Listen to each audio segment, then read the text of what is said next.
Awesome. Hello, everyone. Welcome to the Atlanta Community Food Bank. My name is Luisa Forton. I'm an education and outreach specialist here at the food bank. We are standing currently outside of our building.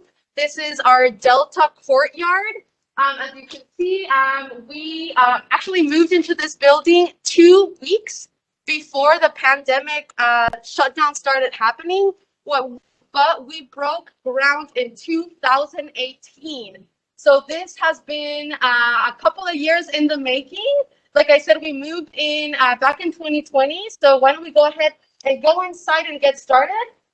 We are going into our Chick-Fil-A Foundation lobby right now. And so come on in.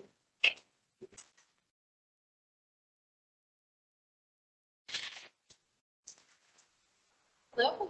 So this is our Chick-Fil-A Renovation atrium. As you can see up here, this ticker is constantly counting up the number of meals that we have distributed since our founding 42 years ago. Over here, you can see some of the flags that have been gifted to us. The U.S. flag was gifted to us by the late Congressman John Lewis, and the state flag that you see here was gifted to us by Governor Kemp. Over here, if you want to go, we're going to go ahead and move to this side.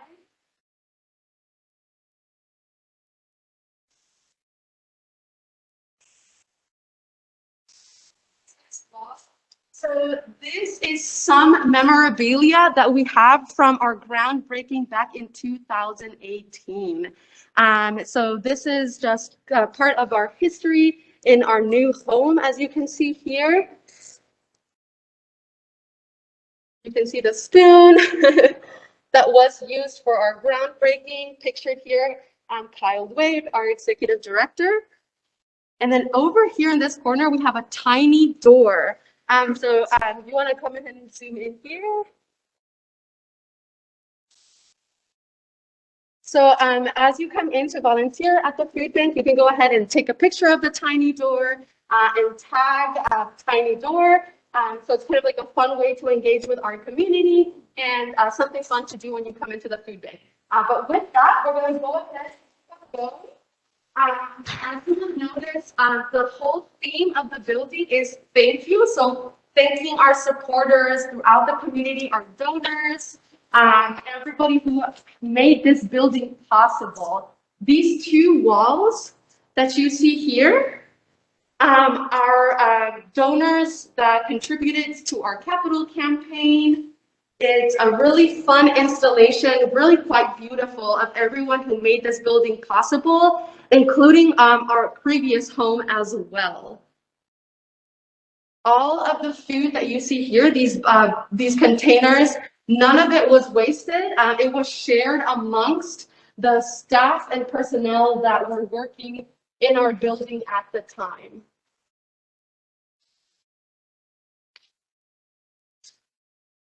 And then this is one of the several touchscreen monitors that we have throughout the building. So as you come into the food bank, or when you are here visiting, you can go ahead and click through these touchscreens to learn more about work that we are doing, our history. So yeah, there's Amy teaching us how to, some videos playing here. So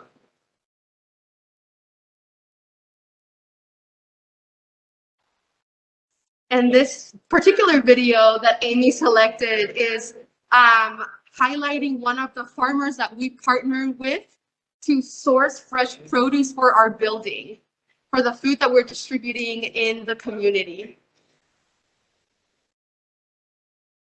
How many consistent partners do you have? Oh, that's a really good question. I actually don't have the number. So the question is, how many consistent partners do we have?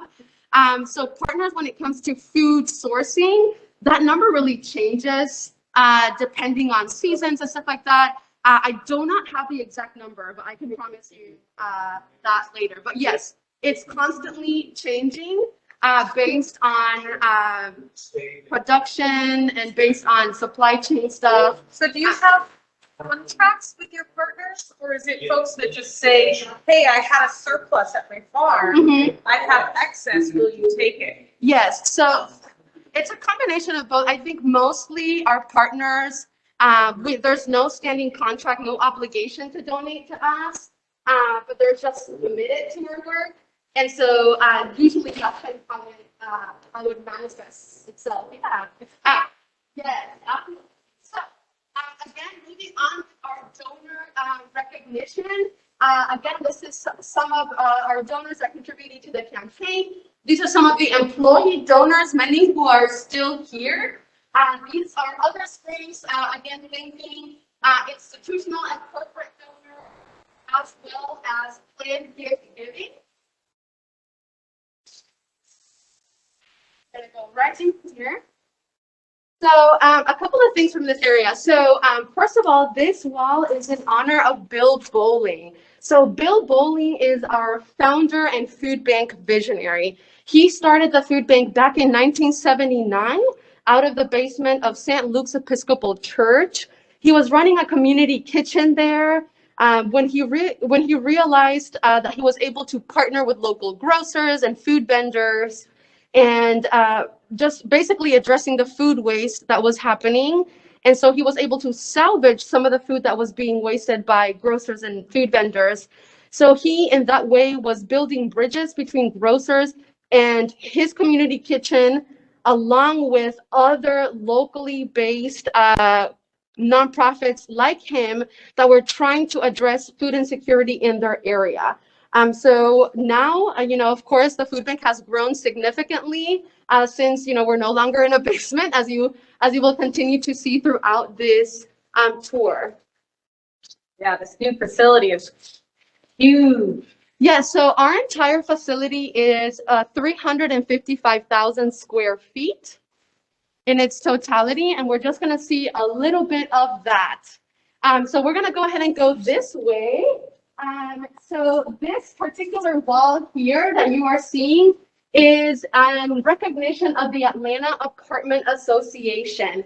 So they are the hosts of the largest food drive in the world. They have been huge supporters of the food bank for over 30 years. They have contributed over $30 million to the Atlanta Community Food Bank. They have and you can actually come and see pictures here. They have fun fundraiser activities like the Can Ball and the Foodathon Parade. Here are just some pictures of some of those events throughout the 30-year partnership. Each parade has a theme, and it culminates here, actually, in the parking lot of our building, where they come and deliver the food directly to us. So it's a huge food drive. But I hear that tomorrow we will have GSU students coming and volunteering here at the Atlanta Community Food Bank, and you'll actually be coming through these doors. So you're gonna go ahead and check in over here. You'll have staff that are gonna be checking you in and showing you what you're gonna be doing for the day. These rooms that you see here, that's the volunteer training rooms. So you're gonna be there for a little bit while staff is instructing you on what your day is gonna look like, what your contribution is going to look like. So that is that, yeah. So it's very safe. Yes, so now, I understand safety protocols. Yeah. Everyone's going to need to either provide proof of their vaccination or a recent negative COVID-19 test. And everyone is temperature checked as they come into the building, staff and volunteers alike. So yeah, we have very honest and strict safety protocols to try to keep our staff safe, as well as our community safe. So I'm sure you will see that in any of the emails that you get from the volunteer hub, where you sign up to volunteer with us. So with that, we're actually going to go ahead and move along. We're heading towards the Hunger Action Center. And so just so you guys know, in our building, you can keep going. Yeah, just so you guys know, in our building, we are able to host over 150 volunteers at a time. Wow. Now, that being said, Amy, like you pointed out, we're taking our safety guidelines pretty seriously. So currently that number is 30. So we're not operating at full capacity. This particular wall that you see here is our strategies on how we are outsmarting hunger. So these particular three kind of orange bubbles that you see here are our strategies in doing so. So it's focusing on child nutrition, focusing on increasing the distribution of fresh produce, as well as education, advocacy, and raising awareness that hunger is a real issue in our community. And below each of the orange bubbles, you will see some of the ways in which we are addressing each of those categories. And all of these lockers that you see here, so as you're volunteering, this is where you would keep your stuff safe and out of the way so that you are able to focus on your volunteering efforts. But with that, I'm actually going to introduce you guys.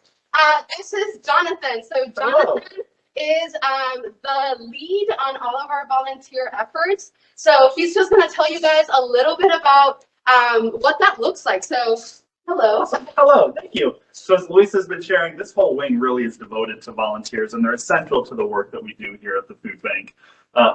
As she mentioned, right now the numbers look a little bit different, but pre-COVID, we welcomed over 30,000 volunteers annually who served over 110,000 hours. That is how vital volunteers are to our work, to our efforts. And this area here is really kind of a love letter to that. The Hunger Action Center is where a lot of our volunteers really serve. It's where we have the primary volunteers coming through our facility. But we have a number of opportunities. I believe we do have a group. I think I overheard you mention it tomorrow. Coming to volunteer. If you haven't signed up, please do so. And if you are still planning on joining and haven't signed up, I believe there's still room to do so. But if not, you can always go to acfb.volunteerhub.com to look at the opportunities that we have coming up. Again, we have volunteers here in our Hunger Action Center 7 days a week, helping us to sort donated product, put together boxes for our senior citizens throughout the community, sort and repackage bulk produce and repackage bulk grain. The work that we do here is incredible. Like I said, 7 days a week, but we also have our community food center out in Stone Mountain. And volunteers there are helping us to do direct distribution to community members who are in need. So it's an incredible opportunity that's very uniquely different from what we do here, but that happens Monday, Tuesday, Wednesday, and Thursday, with distribution happening on Monday, Tuesday, and Thursday. Volunteer teams there are even smaller than they are here, usually about 11 per shift, but it is truly an incredible opportunity that has a ton of need, much like any activity. The fewer volunteers that you have helping out, the harder it becomes, and especially during a pandemic, we're trying to keep extra safe. So the distribution efforts look completely different from what we hope they'll look like as all of the social distancing ends, but it's truly a need. And we also have our community gardens program where we partner with the Food Well Alliance to provide volunteer support for gardens throughout Atlanta. I believe right now we partner with about 70 different community gardens and urban farmers throughout Atlanta, helping to provide volunteers. If you can imagine it happening at a garden, it has happened at some point. Gardening, weeding, plotting, mulching, you name it. Volunteers help us, and that's really the way that we view volunteering is we want volunteers to help us help the community to provide food for people. So whatever way we can plug volunteers into that is really what we try to do. But yes, volunteers are essential. The Hunger Action Center that you're about to walk through has some volunteers in there currently. That's why we're talking out here, because it will be loud in there. You probably won't be able to hear much of anything. Exactly. Yeah. So thank you, Jonathan, so much for your time. As he said, please go to our website to look for opportunities to contribute not only with your peers, but then also with other volunteers that are supporting our work and our mission. So with that, thank you very much. Absolutely. We're going to let Jonathan go, but we're going to jump into the Hunger Action Center. Before we go in there, when people sign up to volunteer, do they need to be with the group? Or is there a way to sign up just as an individual person? Yes, so you are able to sign up as an individual person. When you go onto our website, like Jonathan said, on our volunteer hub, you are able to sign up both as an individual or if you want to bring a group with you, whether it's your classmates, your family, or civic engagement of any other kind, you are able to sign up as a group. If you're looking for a group, I'm going to jump in really quick, but feel free to just reach out to us, call the office, send an email. There's the information on the page that tells you who to reach out to. We like to help make sure that there's enough space for your team on that day. That way not everyone's trying to jump on and quickly sign up for that same day. Individuals, just look at what's available and sign up for whatever you'd like. But if you want to bring a team, we like to help coordinate that for you to make it as easy as possible. Seems like a great bonding experience for our student organization. Oh, absolutely. It is. Any other questions, Amy, that you are getting or that you would like to ask? Not quite yet. Okay, awesome. Saving them up. Okay, great. Okay, bye, Jonathan. Thank you so much. We will definitely be reaching out if we have any other volunteer questions. So like Jonathan said, we're about to go into the Hunger Action Center where there are currently volunteers working on their shift right now. So it is going to be very loud when we go in there, but we're just going to go ahead and the camera is going to kind of move around the room and show you guys what your volunteer shift is going to look like both tomorrow and any other time that you want to come here to our East Point location and volunteer with us here. Before we go in, I do want to show you this super fun photo booth that we have here. This is just a way, again, to make volunteering fun and memorable. It's just a quick little souvenir that you can take with you. It'll print 2 copies of your picture with your friends, with yourself, or anyone that you come and volunteer with. You can leave a copy with us. It'll email you another copy. So it's just a fun way to remember your contribution to your community with us when you come and volunteer with us. So with that, we're going to go ahead and jump into the Hunger Action Center. And if I didn't mention it earlier, this is our Arthur M. Blank Family Foundation Hunger Action Center. So you can go ahead and go right in.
I think this is probably the quietest corner that I can find right now. But as you saw, we have a couple of volunteers who are helping sort some of the food that we get through food drives, donations that come from local grocers and vendors. And so it's all being sorted into categories that can then be put into our inventory for our partner agencies to access. With that, that's one volunteer opportunity there. But we also have behind me, we have what we call our clean rooms. And so this room right here, and then there's another one to the right that might be hard to see from here.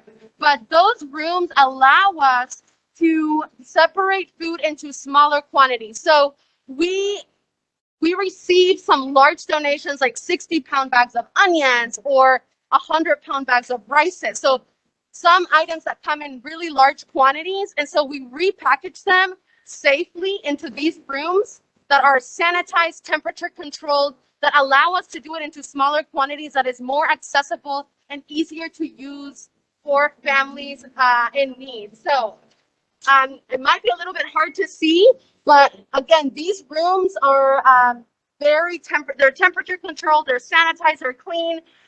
If you come and volunteer and are assigned into one of these rooms, you'll get specific training, you'll get fancy hairnets, all of that stuff to make sure that our food is packaged safely and is distributed out into the community in a safe way.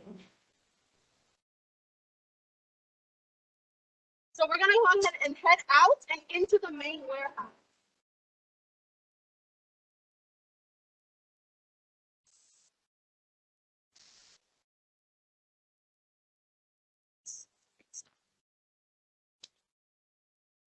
So this is our warehouse. So we're actually gonna go ahead and be walking safely.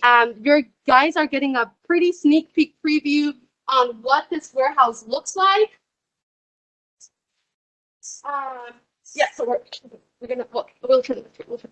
So we're gonna go ahead and again, this is our warehouse, 355,000 square feet. All of the food that you see here, it comes to us either from farmers, directly from food manufacturers or distributors. Also comes to us, some of the food that you see here is government subsidized, so it might be USDA TFAP product that comes to us directly from then local farmers as well. So with that, we're actually gonna head out here.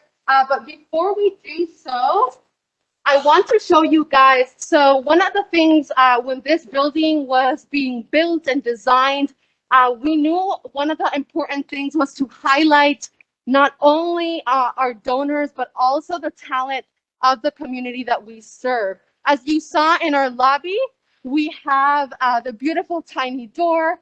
And then I just want to show you real quick this beautiful mural here to our right that was done by an artist called Fabian. So he made this mural, and his inspiration essentially was to highlight all of the hands that needs to come together to serve a community. Beautiful. Yeah, so it's a very beautiful piece that highlights what a community effort it is to serve food insecure, or families experiencing food insecurity. So this is just a highlight of that. And that peach that you're seeing there, we recently had our warehouse warming party. Again, we just recently opened to the public. And so we had some media come over. It was a really fun event where balloons came out of the peach. And so that's kind of what you're seeing there. This wall here is just showing and highlighting some of the many partners that contribute to food giving in our food bank. As you can see in this statistic on the wall, 95% of our overall food supply comes directly from distributors. So there's this side of the wall, and then there's also one.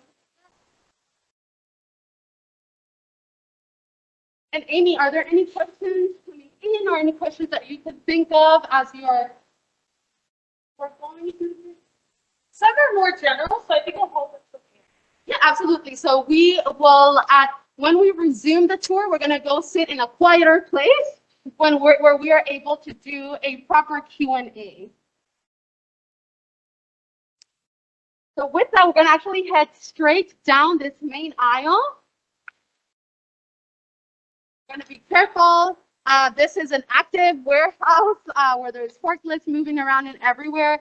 So if you ever come with a group, or once we are completely open to the public to do tours, we usually do not include this part in the tour. So we wouldn't be able to walk down the aisle. So this is kind of like a really beautiful sneak peek that you guys are getting a closer look at our warehouse. A fun fact, so this warehouse can contain up to 20 million pounds of food. This warehouse is 3 times the size of our old facility. And actually we'll be able to look closer here. Might be hard to tell from the camera, and we're not able to go all the way back. But there's a white wall that you see at the end of this hallway. So that is our fridge, cooler, freezer space. So it's the entire width of the building. That wall is about 65,000 square feet. Just the freezer cooler space, that is the size of our old facility. So if we were able to pick up our old building, it would actually fit in our cooler freezer space. So when we say we grew 3 times the size, we're not, it's not a joke. This building is really truly 3 times the size of our old facility.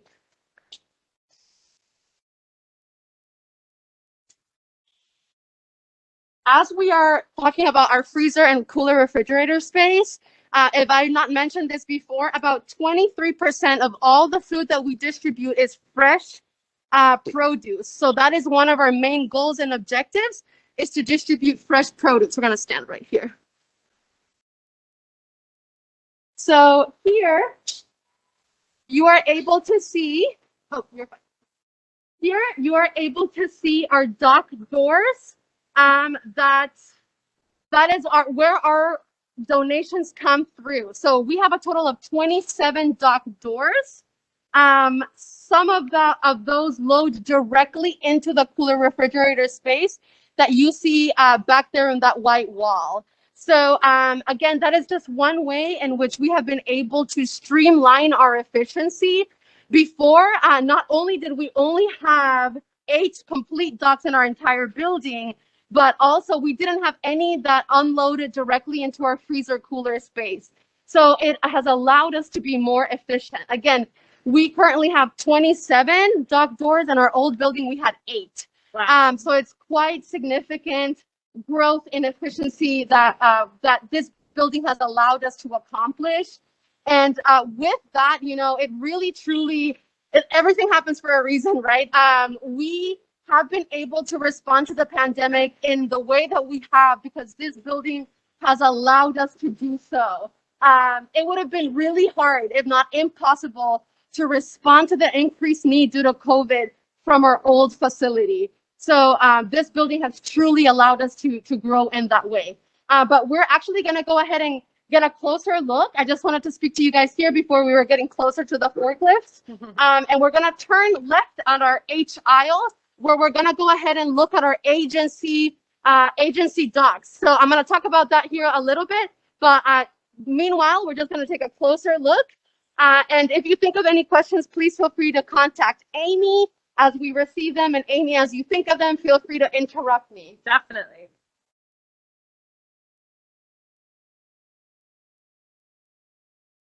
You will also notice that the building, and that's intentionally, we never want it to look full, right? And so, again, we have streamlined our logistics and our efficiency. The statistic is that our building, it would take 2 weeks to completely vacate all of the food here. Wow. So you're ready for a crisis. Absolutely, all of the time. So we are actually considered first responders. So during the pandemic, when the pandemic hit, the National Guard was actually coming in as our volunteers. So we had to shut down our volunteer program, right, for safety protocols. But you still needed personnel. Right, we still needed personnel. So our staff that was coming in was operations, because they are our first responders, right? And so with that, we needed help, and as first responders, we had the National Guard coming in and doing the job that volunteers usually do. So that sorting that you saw happening back there in the Hunger Action Center, that was all being done by National Guard staff, right? And so with that, we're gonna look both ways, make sure we're not getting run over.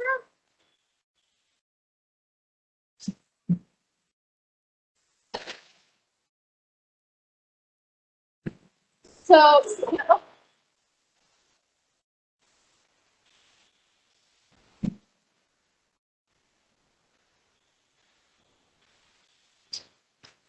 these pallets that you're seeing being entered into this room, and we're actually going to walk through that door here in a moment when it's clear.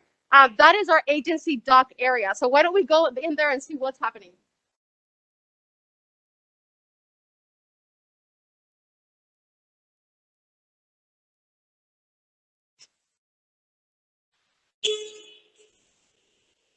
So these, So these dock doors that you see here, this is where our partner agencies come in to pick up the food that they order online in our virtual platform that we have. So they have access to our inventory. They go ahead and order, and you'll see some pallets already.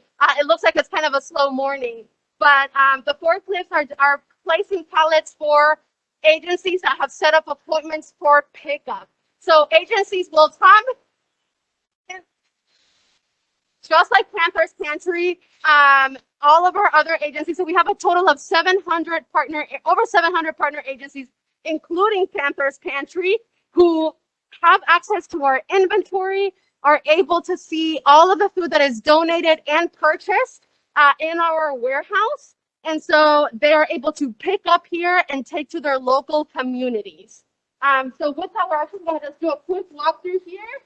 But wanted to show you, one of the ways that agencies are able to receive food from us. Now, you might have at some point seen any of our trucks that we have out delivering and picking up food from grocers. So you can see there's probably some agencies picking up there.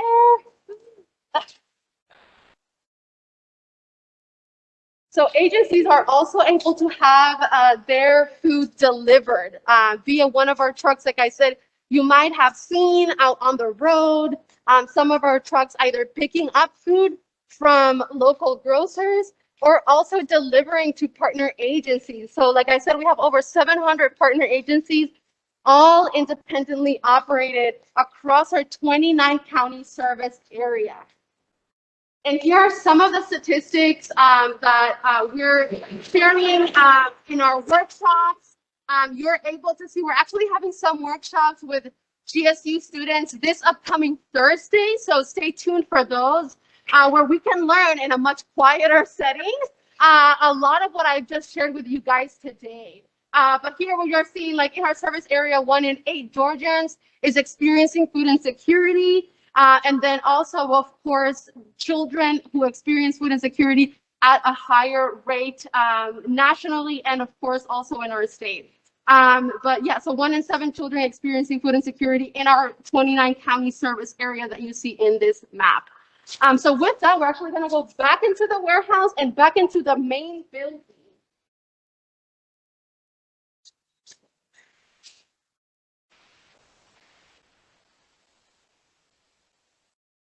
Another thing that I just kind of want to make clear is a lot of the food that you see here is, like I said, from food distributors, but also purchased. So a lot of the food that you see in inventory is food that we purchased through the donations that we receive from the community.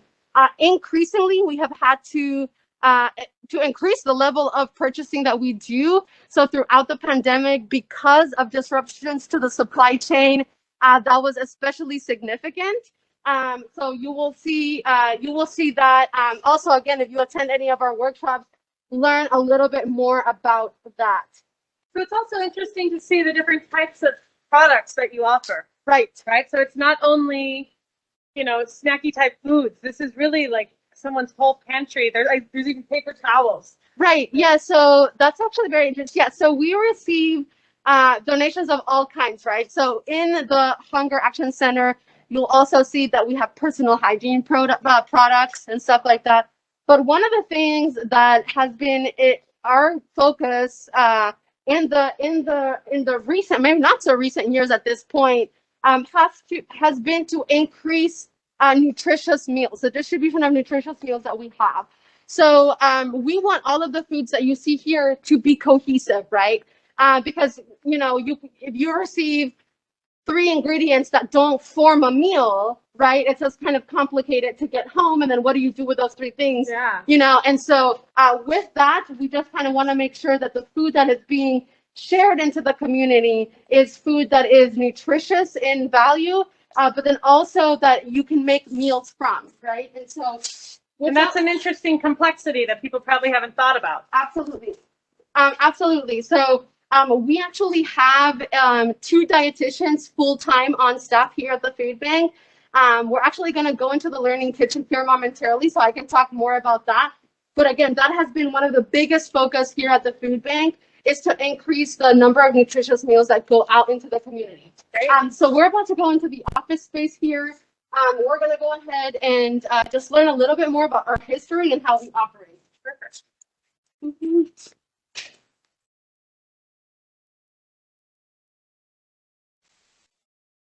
So this wall is our anniversary wall. So this is the wall that we use to celebrate our food bankers who have spent at least 10 years working here at the food bank. As they continue to reach longer milestones, their plate gets bigger. So you'll see there's 10 years of service. We have, and some are still here, 30 years of service employees as well. So this is just a way to honor their contribution to the food bank.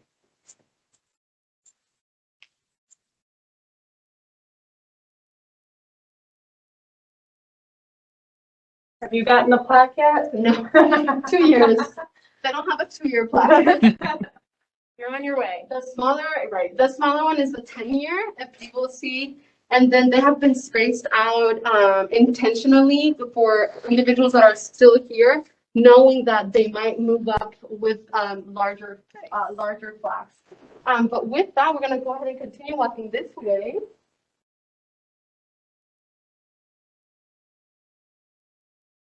And I want to showcase this wall that we have here. So this is a very interesting part of our history.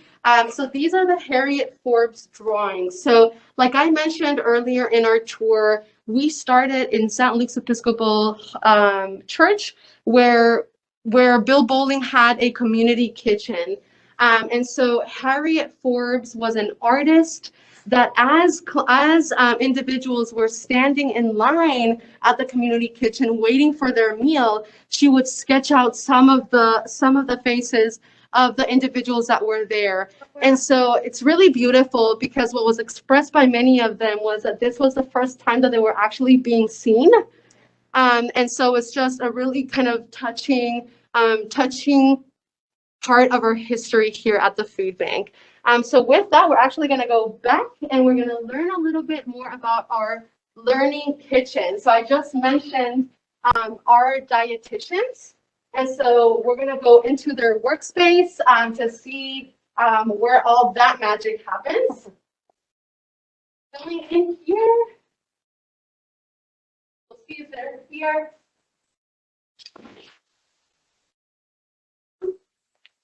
So this is our learning kitchen. So this is where a lot of nutrition classes take place, both for our agencies and for the larger community. And so our dietitians will look at what is in inventory, and they'll develop recipes, cooking videos, they'll do food demos, and all of that in accordance to what we have on inventory, or if there's any particular food that's in season. And so but this is our Kaiser Permanente learning kitchen. It allows us again to our nutrition and wellness team to host all of these classes.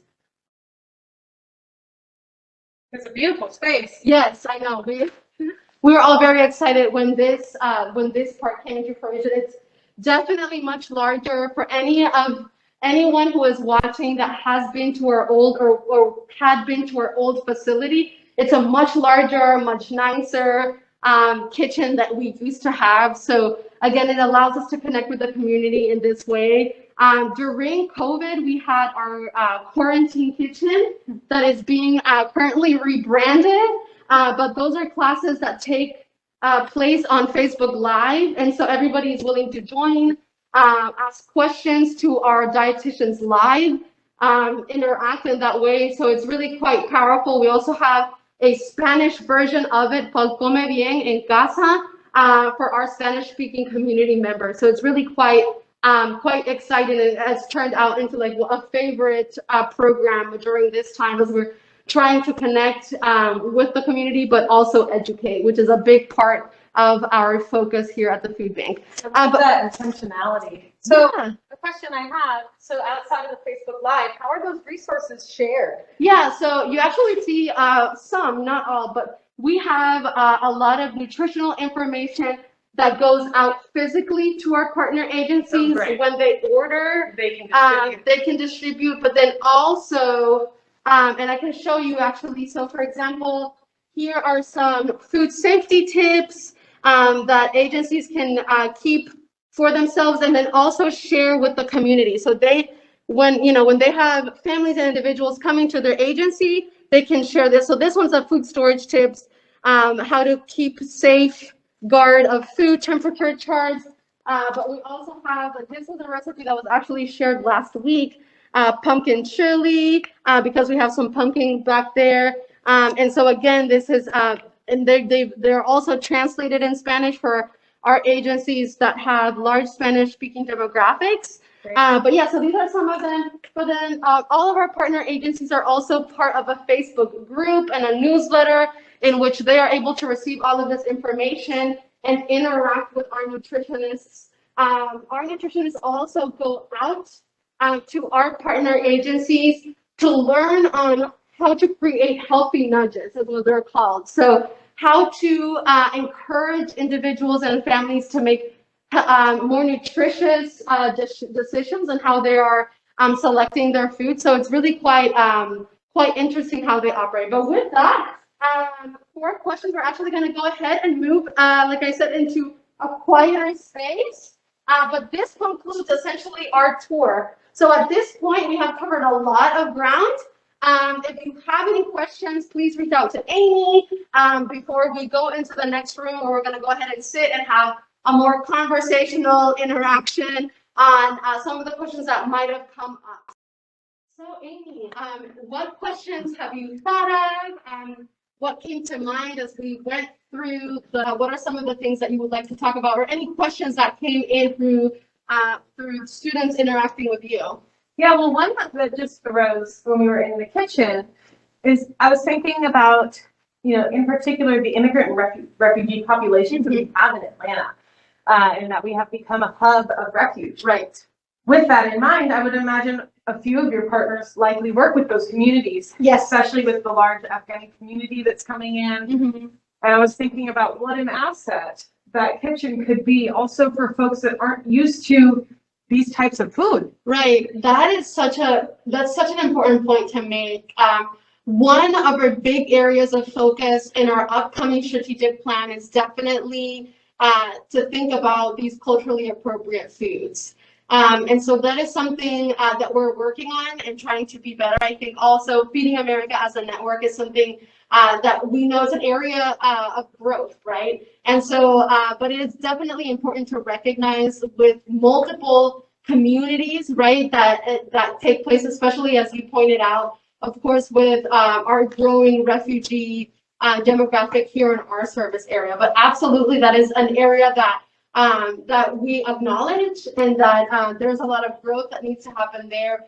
Our dietitians are very much in tune to that and constantly learning on how to better serve our communities in an intentional way. And so that is definitely an area that we are focusing on for sure. That's great, because it's one of those things also where a lot of those foods maybe can't grow, right, in an area where you can get them in good quality, which I know you all hold yourselves to such a high standard of the quality of the food.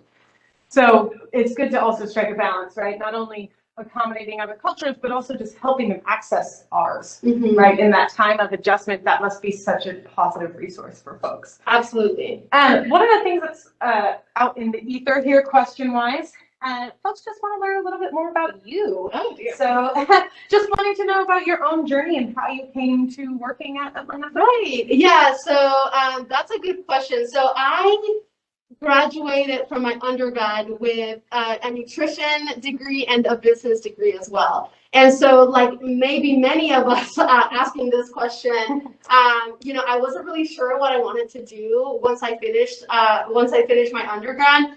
And so, but I recall the time that I had volunteered at my local food bank at the time, which was in Chattanooga.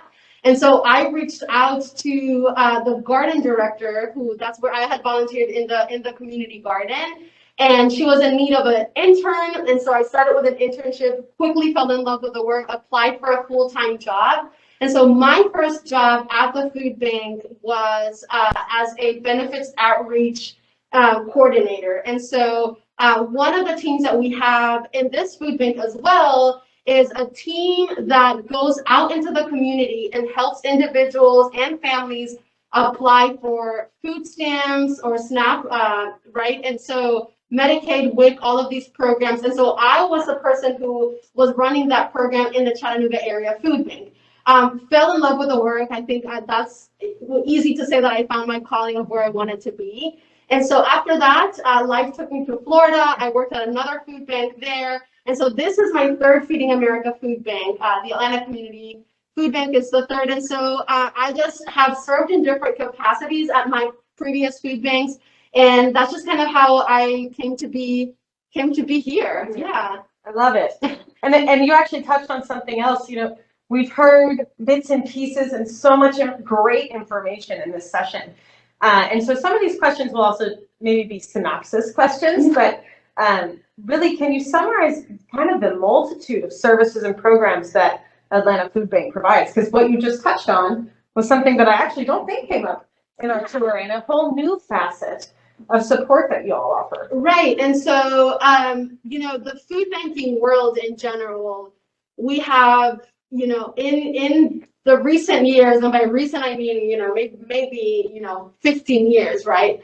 The food banking world has really kind of taken a step back and realized that there is a lot of innovation that needs to happen in order to build more sustainable, stabilized lives, right? And so food is part of the answer, right? Building those bridges, but it's much more than that, right? And I think for anyone who's familiar with this work, it's easy to see that. And so because of that, there have been growing areas of focus. And so one of them, of course, as we just exited the kitchen, has been to build a bridge between education, right, nutrition, but then also increasing the accessibility to nutritious foods. And so that is an area of focus that, you know, the Atlanta Community Food Bank, of course, has been close to. We also have, like I mentioned, the benefits outreach team. So that is a team that goes out into the community directly. So for anyone who is not familiar with the SNAP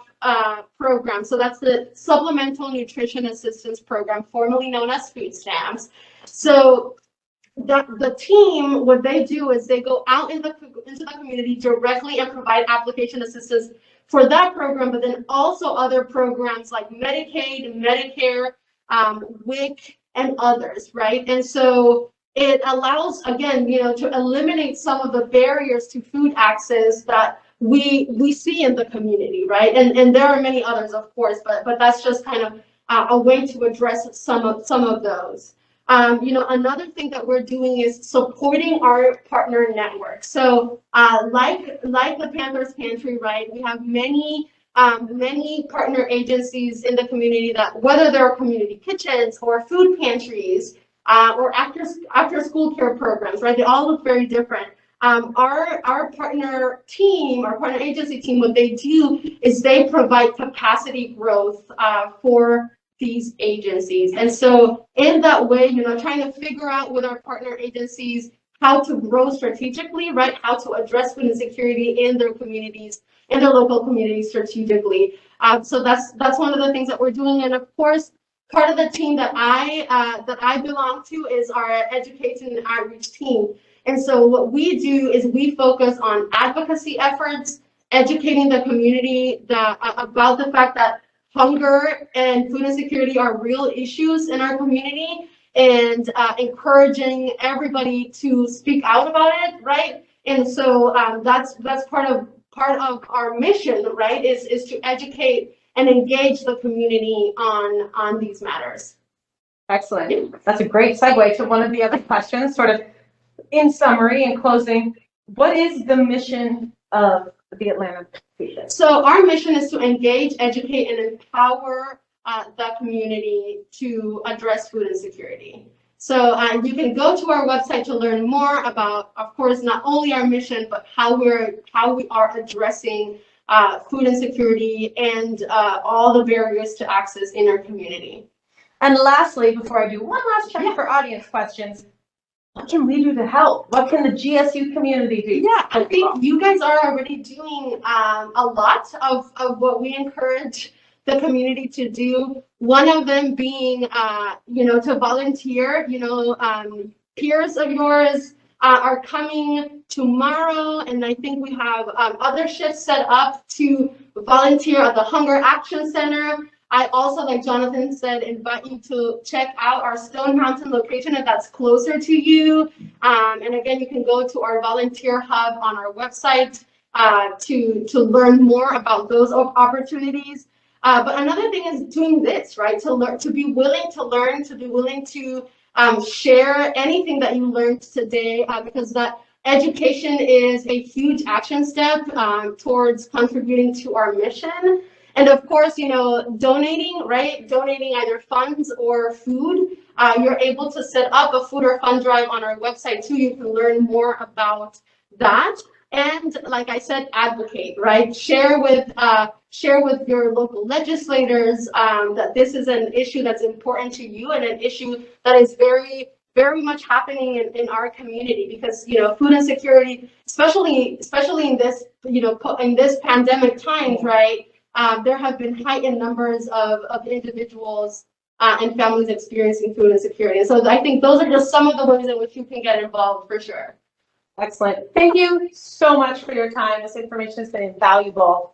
It's going to be a great resource and hopefully a great encouragement for our students to join your mission and support you all. Absolutely. And we look forward to seeing everybody here tomorrow. And again, if you haven't already, you can go ahead and sign up so that you can, with your peers, come and volunteer and help support your community. Thank you. Of course. Thank you, guys.